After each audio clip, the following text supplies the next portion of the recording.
కార్యక్రమానికి చేసిన మాజీ కార్పొరేటర్ గ్రూప్ సదానంద్ గారికి, వివిధ సంఘాల అధ్యక్షులు సభ్యులందరికీ పేరు పేరున ధన్యవాదాలు తెలియజేస్తూ, తెలంగాణ కోసం కొట్లాడి తొలి అమరుడైనటువంటి దొడ్డి కొమరయ్య కుర్మ గారు మా కుర్మ జాతి బిడ్డైనందుకు గర్వంగా ఉంది.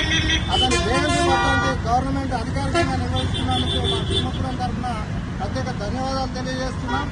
కుర్మ సంఘం 70 సంవత్సరాల నుంచి పనిచేసినప్పటికీ కుర్మ యువ చైతన్య సమితి 2019లో స్థాపించి దొడ్డి కొమరయ్య గారిని ఒక ఐకాన్గా ఎంచుకొని అతని జయంతి వర్ధంతులు గవర్నమెంట్ అధికారికంగా చేయాలని డిమాండ్ చేయడం జరిగింది.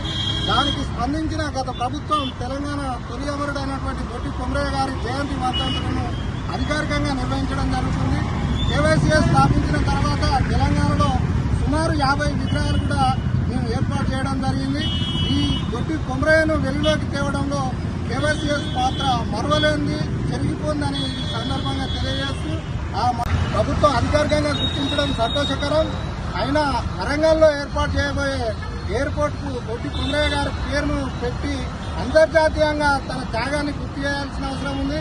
అదేవిధంగా సంవత్సరాలుగా ఉన్నటువంటి దొడ్డి కొమరయ్య గారి విగ్రహం ట్యాంక్ బండ్ మీద ఏర్పాటు చేయాలని కూడా ప్రభుత్వం అధికారికంగా గుర్తించడం సంతోషకరం.